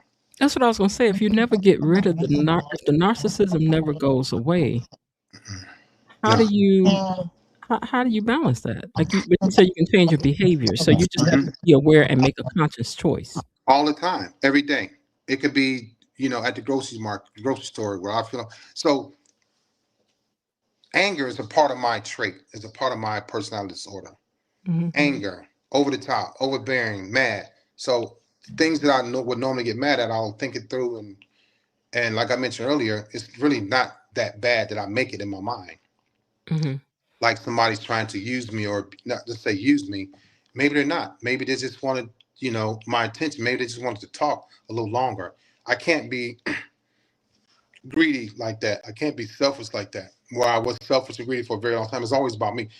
Self-centeredness is big in narcissism, huge. So I had to start thinking outside of Leon, and how would you feel? How does that, like that lack of empathy? Mhm. I understand how you feel. I felt the way with me. It's like I understand how you feel, but I ain't got nothing to do with me. Don't be Mm. crying around me, all that stuff. So yeah. Well, this sounds like it should have been very heavy for you at the end of the day, though. Like once you would go home from whoever you were dating or whatever, like it just seems like that would be heavy for you when you got home. What part? Just knowing that you had to go through all of that deceitfulness or games or That wasn't heavy because it that was a wasn't. way for me to get to her and do whatever I wanted to do, Jen. It was never heavy. Remember, I like being dangerous. I like the evil. I like the drama. I like all of the dysfunction. I did. I What heard was, you describe it once you said it was demonic. Why do you say that being a narcissist is demonic? because there's thoughts. You have bad thoughts. You have even, and that doesn't come from God. You got God and you got the devil. I don't know what I know you believe in it, Mhm, but mhm, you have either or. I mean, you have both. And so things that I was doing was not spiritual. It was not healthy. It was not biblical. So it had to be some type of demonic force. I would dream about demons, and I would see in my sleep. I would wake up soaking wet from something holding me down. My girlfriends, a few of them experienced that. I wake up, sweating, had to change the sheets. When she's sitting there mhm, watching me like, Leon, you okay? I'm like, what the hell are you talking about? But soaking wet from thinking mhm, about what I just done, and that's part of I thought it was part of my karma. But dreaming about demons and animals with fur and attacking me and hearing noise and all. Nah, I knew when I did wrong when I was married. When I go to sleep, something's coming to me. I knew that. I mhm, knew it. So mhm. the guilt, like you said, those things bothered me. Because did But you say at that time you enjoyed hurting people's feelings and stuff, like you loved yeah, it? If I can, and yeah. then you said to make them cry, you used to think it was funny, And then I would be turned on by it too. Yeah, and you thought it was funny when you make them cry. yeah. Because I Wow. didn't, I didn't cry. I'm like, what are you crying for? It wasn't that bad. I also knew, I knew, I knew long term was something wrong with me, but I would get bored at funerals too, Jen. What? What? Now you got to tell me, explain that to me now. I will try my best to explain. Hmm. Because of the crying and the slow singing and the praise the Lord and the God and the Bible. Turn to Psalms 3:2, chapter 4. I was like, I'm out of here. I didn't grow up in the church. We used to go to church, but I even went to church to flirt with the little girls. Hmm. So I never got that righteousness instilled in me, So any kind of emotion got on your nerves. any kind of emotion. And I'm like, man, this is not good. So I didn't know what was going on with me until I found out from a therapist, getting diagnosed. But them emotions right there, Hmm. uh, and I will always go to when there was some danger or like ruckus or bad cars in a fire stuff that got me motivated. I'm gonna go help somebody. I'm gonna fix something. But when Hmm. it came to Leon, my so and so died, and we Hmm. going to the. I never felt like a deep sorrow at funerals. Okay. I'm trying to explain. I don't know why I didn't, but it was probably because I suppressed my emotions so long, Jen, since I was 10 or 11, that death didn't bother me. Breaking hearts didn't bother me. Crying did not bother. It irritated me. But I had to learn to work through that and not be selfish. Like, well, Leon, if it doesn't bother you, it bothers her. So give her a hug. I'm like, all right. And I would do the hug. Mm-hmm. The hug was fake though. It wasn't real. Mm-hmm. Thank you, Gloria, for that super sticker. Yeah. So when you stopped crying, because you said you used to cry all the time as a kid, so I imagine through your adulthood you stopped crying. When Gone. was the next time you remember? When was the next time you were able to cry? In 1999, my dad died. Really? So you're well. I hope this is not a dumb question because I don't know what your relationship was with him. It was solid. Okay. So that's the reason why. So was he the protective parent between the two? Your mom was the Yeah, one making the narcissism, and your dad wasn't. yeah, he. Well, my dad had some narcissistic ways. He used to drink and he was violent and he was verbally abusive. So I became verbally abusive too. I was never violent to my ex-wife, but my dad, my mother sent me to live with a lady when I was 12, and I was attracted to her. She was older. Her name was Irene. She was older, and Mm-hmm. I was sent to live with her. I was like, oh, I like her anyway. But my Mm-hmm. dad, Now, after a year, why'd you have to go live with her? Because of the parent situation? we lost the house. I came home from the Oh, sixth okay. grade, and my mother said, "Don't go back in the house. We don't live there anymore." I'm like, "What?" Nobody told me that morning when I left. That'd be the last time. So I was damaged then. That was the trauma. Leon, you know what I just thought about? What? Now that movie that Denzel Washington did, now that sounds, he was in the military. Antoine Fisher. Yeah. I know him. I met him in Great Lakes. I was trying to get him to turn my book into a movie, but he's not. He wouldn't. He responded. We talked a few times because I was up here in Great Lakes with him in 2012 for a whole week Mm-hmm. and driving around. We had a good time, but I didn't write my book until 2018, and that was in 2012. And I found him. He's like, "Yeah, I remember you. I talked to his wife and everything." But I was trying to get my book turned into a movie, but I'm gonna have to do it on my own. But he was like, nah, I'm not. He didn't. Yeah. But Antoine Fisher, yeah, that's who you talking about. Mm. My life is a lot like his. Mm-hmm. I think in some ways it's worse. Because I did worse. I served longer in the Navy. He served 4 or 8 years, and yeah. But I'm glad you brought that up, Jen. I always ask you about people that you know. They Regina was righteous. Mm-hmm. Annie was righteous. We'll get to that. But yeah, so Mm-hmm. I'm working on that too. Yes. Okay. Miss Lilsa, were you able to forgive your parents before they passed on? So wasn't able to forgive my dad, but in therapy, 2013, I was in the middle of therapy or about to go, I think. And I went to California. My sister took my mother out there because she was in hospice from her crack addiction. She developed diabetes. They cut off both of her legs. When I went to the hospital, I hadn't seen my mother in months. Mm-hmm. And the lady said, "You must be her son." I'm like, "How do you know?" She said, "Your mother just smiled." She hadn't smiled in 6 months since she'd been in hospice under the drip. She smiled when I walked in. I told my mother I loved her and rubbed her hair. And a week later, she died. That's the first time I told my mother I loved her too. Mm. So I want to get into a conversation one day about why love is not important to narcissists. And I can tell you exactly why. Why is that?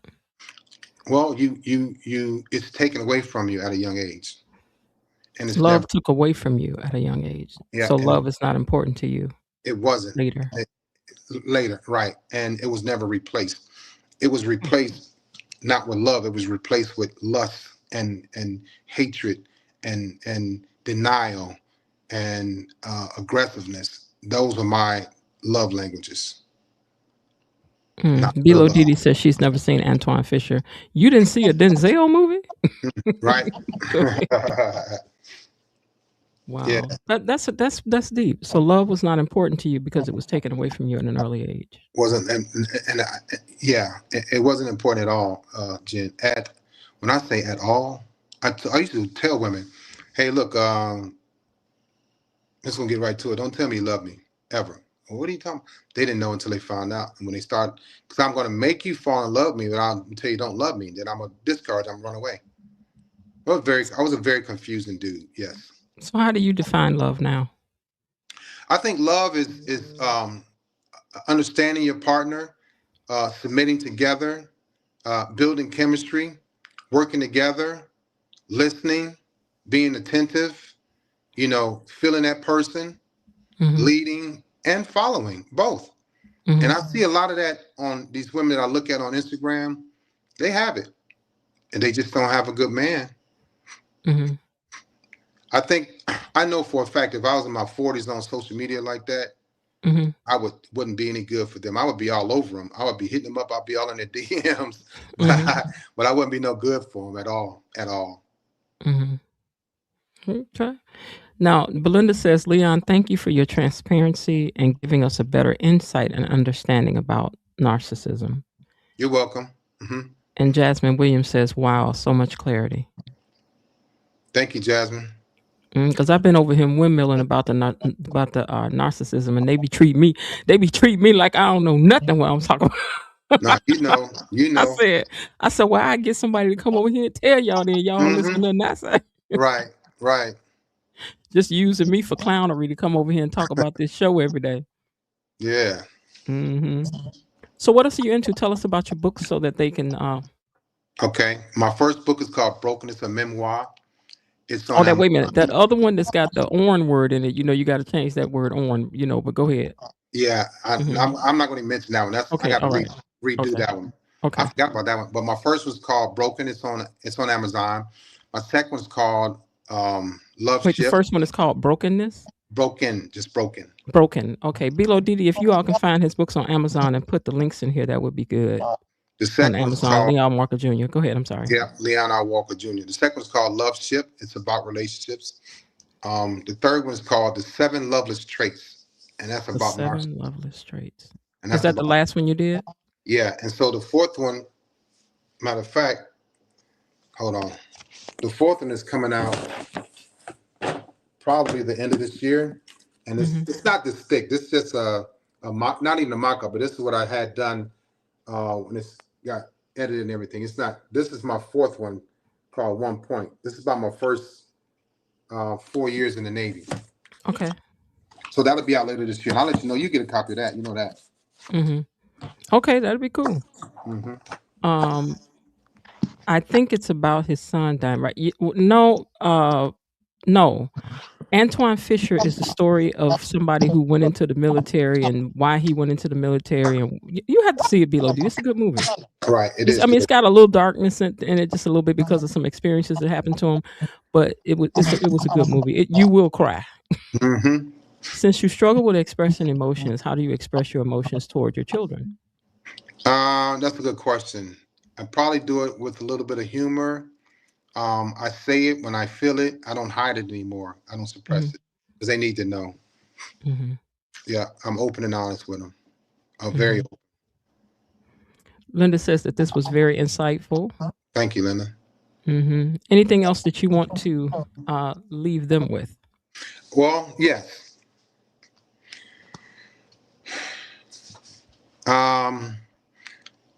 Stop being so open too soon.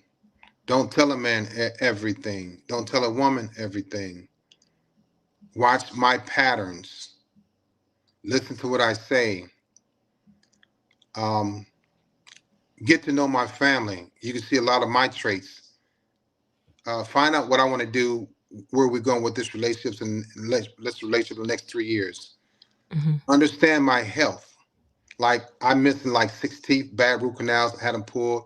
I'm diabetic now. I'm not on insulin anymore. I work out every day. I have bad eating habits. I used to smoke cigarettes. I used to smoke cigars. I don't smoke anything now. I get my teeth cleaned often. I get my checkups. I get my blood drawn every 3 months. Those are things that y'all need to start talking about with these people. Instead of being like, he's sexy and he's athletic and he has a 6-pack and his credit score is 840 and he's got a Platinum American Express and he's got a Porsche and he's got a loft, and that's nice stuff. But what's his health like? What can he affect you with, right? How does he feel about cheating? How does she feel about cheating? How's their relationship with their parents, their kids, stuff like that. Be intrusive. And you learn a lot about them. If he or she don't want you to know, that's a red flag. If they hide something, that's a red flag. They like to communicate. They need to talk. You need that. If they don't, that's a red flag. I wasn't a communicator, and it caught up with me. I used to think that I could just come in a relationship and love bomb the heck out of you, and we good. That's all I did. Watch out for people that are love bombing you. Watch out for people that are giving you stuff too often, too soon, too early. Do you think they know what love bombing is? The person that's doing it or just one that's receiving? The one that's receiving it. So I'm saying, what is love bombing? Give us a little bit of that so they know. Love bombing is being overly involved too soon, doing too much too often, giving a lot in the beginning, and then it starts to tailor off. Pay attention to that. A lot of times they'll do a lot in the beginning, and then when they think that you are using, they'll start to despise you, even though you never asked for any of that stuff. So they're coming in, guns are blazing, all these trips and money, and always cooking great meals and want to do all these things for your kids and want to outdo the ex or the baby daddy. Be careful with all that extra, over the top, doing too much, because It's a distraction. it's a distraction. They want you to see how they can do what they can do for you. They want you to see what they are capable of. It's a braggadocious type of mindset. And they don't even say that, but they'll do it. So then after a while, when you can't keep up, or if you don't do what they do for you, and even though you didn't ask it, they'll start getting angry, and it'll start to end. They'll become verbally abusive, mentally abusive, and sometimes physically abusive. I have to show you this graphic, which is going to look silly, but I used to tell my friend this all the time. I would say, child, somebody be trying to like you and you throw up a smoke screen. I said, you throw some flour up in the air, and so that they like, what is all that about? So to me, it was like the person was trying to get to know them, and then they would do this. Distracted. So now your mind is like, Right. What and then happened? it's like, why do you say that? I'm like, because that's your MO. Yeah. You are always throwing some flour in the air. A lot of times people that do that get scared, and that's their way out. Yeah. The runaway bride, that too, same thing, so. But all right, well, thank you so much for being over here with us and talking with us. I really, really enjoyed this conversation. I know that they did, because they're going to be talking about this for a while, I believe. And let's see, I want to make sure I cover what they had to say to you. They said, excellent interview. Thank you. Thank you for this advice you're giving and sharing your story. Solid advice, Leon. Thank you. We put up the links for your book also.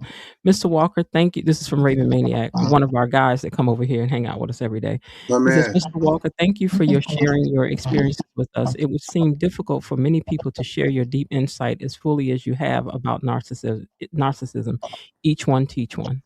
Appreciate that, Raven. Much love. This was definitely my ex, Kelly S. says. Yeah, I remind people a lot of the exes, for sure. He said, thank you so much for your insights.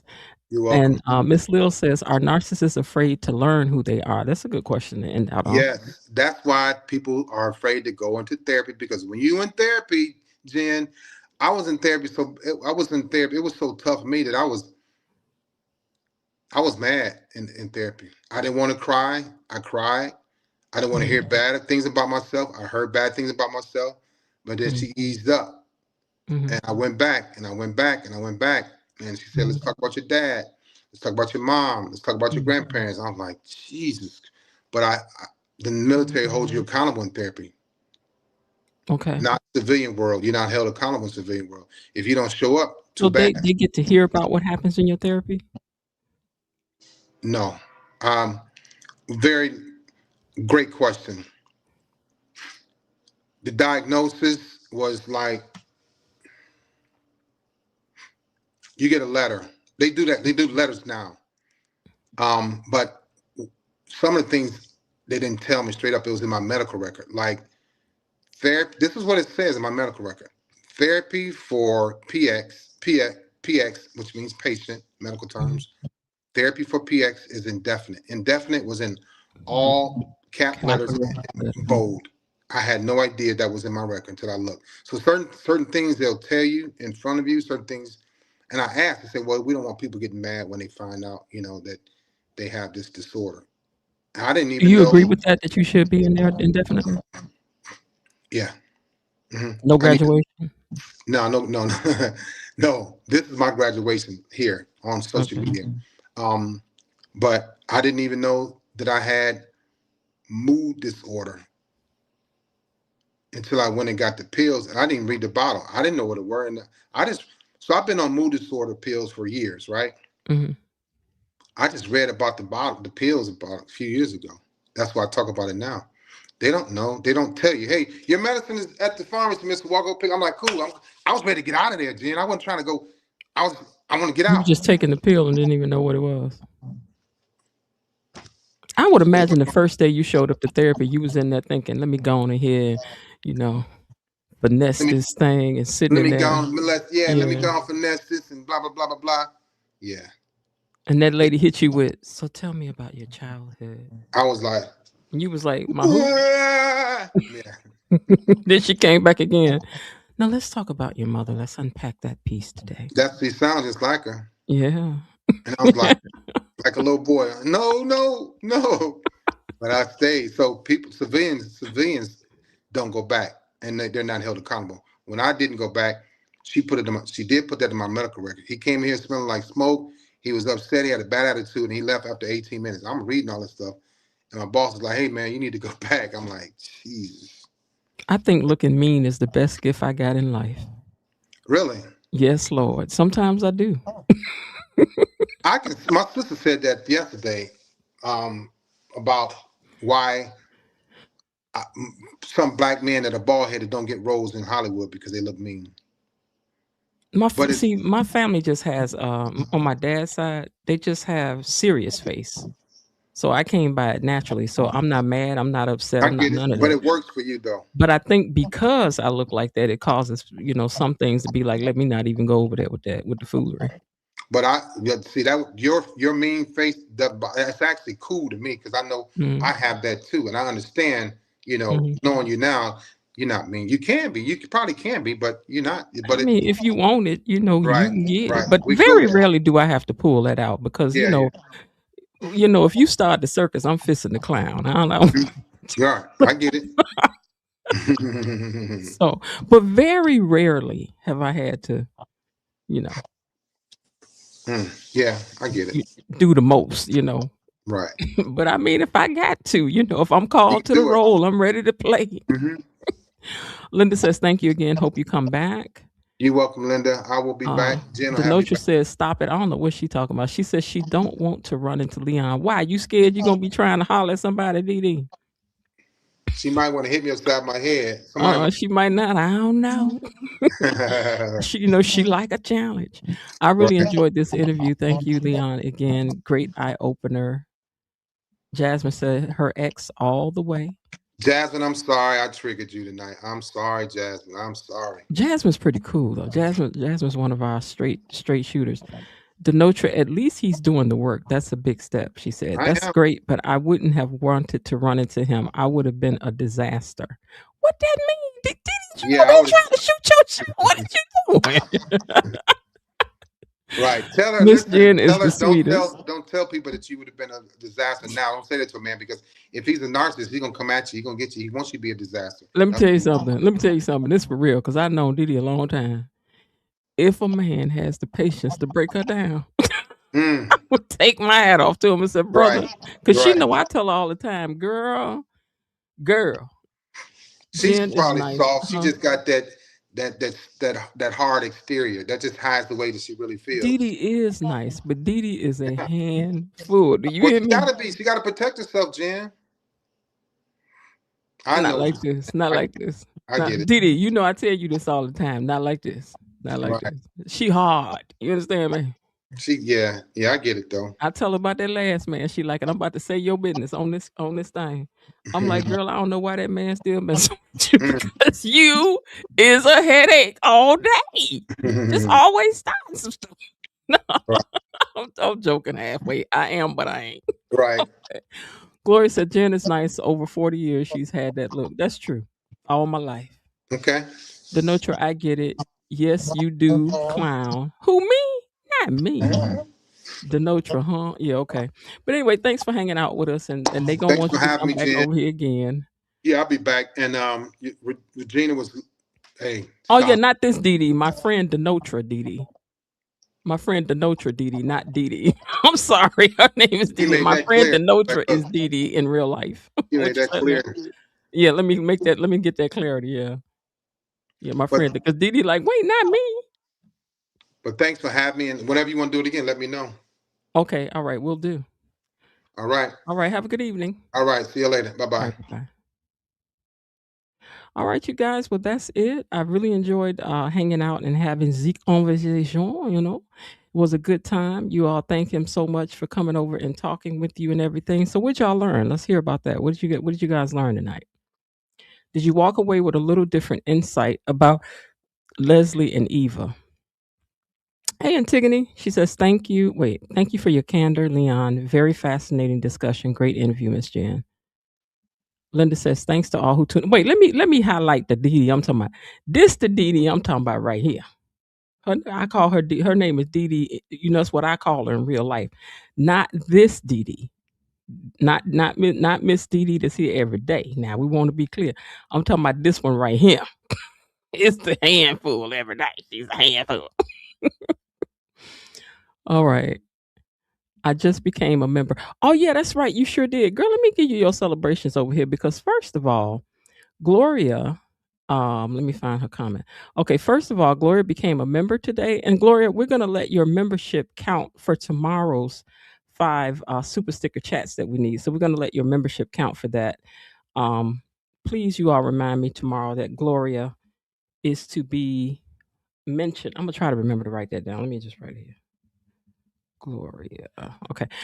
Gloria, we're going to let you count for one of the for one of the 5 that we need tomorrow to open up the chat if you guys want to open the chat. But a lot happened this week. So I've started writing out my script for the things that we can talk about tomorrow. But we'll come on tomorrow evening for the fish fry situation to talk about some of the things that done happened this week, So we will do that. Great interview. Oh, wait, let me give Gloria her celebratories over here. What are we talking? Okay. And then there was somebody down here that well, first things first, let me get Gloria. So Gloria, thank you very much for becoming a member and for your super sticker. So do you want the money song or you want the membership song? What you want? You want the money song or the membership song? I'm gonna let you pick the money song or the membership song, Gloria. Let us know. And while you're deciding that, let me go back and find the person that I know was new in here commenting today. Let me see if I can find your name. At least I don't remember. Okay. Just K. Has Just K been in here before? Is that the name that I'm looking for? That I don't remember commenting here before? Just K, was this your first time commenting down in the chat? If it was, let me know. Those are the 2 things I'm looking for. What song Gloria wants, and Just K, if this was your first time commenting today down in the chat. Those are the 2 things I need to know. It was a juicy 3 days. It was. Antigone. Okay, yeah, it was a juicy 3 days. It was. They put a lot in them 3 days, and we do need Deanna back right away. But at least anyway, I hope we walked away with some with a little insight about why they're writing Leslie the way she is, why she's so over the top, why she do so much, why she does stuff in the middle of things when people are suffering, and here she come with the foo la la. Okay, so hopefully it's giving us some insight into that. Okay, all right. So she says, go for it, money, or the membership. Okay, she wants the membership. Okay, so here we go. For Gloria for becoming a member today, we thank you.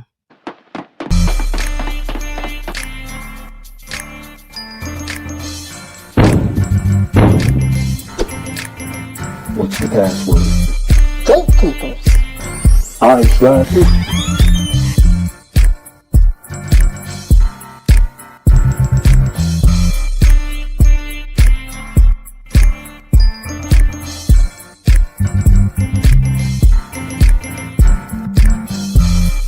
Welcome to Membership Island.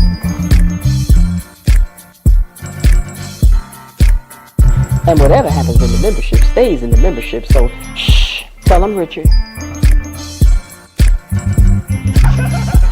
Shut up. Let me in here.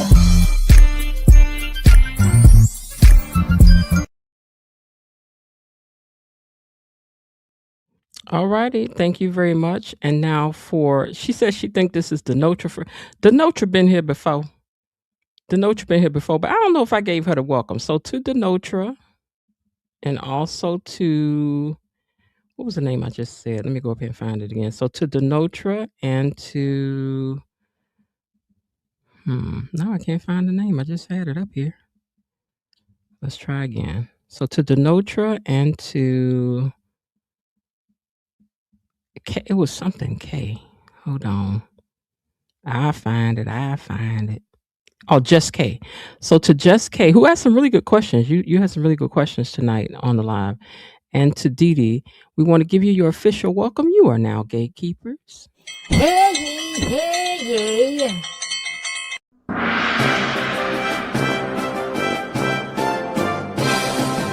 Gatekeepers, a decree from the Queen. Enough. Be seated. All right, you guys. So that's it. With that, I'm going to get ready to get out of here. Thank you guys so much for joining me. It was a great discussion. I really enjoyed it. I hope you guys did too. And I'm going to leave you as I always do. I do hope that you're having a great day. And if not, remember there is still some time left. Why not see what you can do to turn it into one anyway? And I'll talk to y'all later. Bye. Okay, that's it for today. They're closing the gate, so I've got to close this door until tomorrow. See you then. Bye-bye.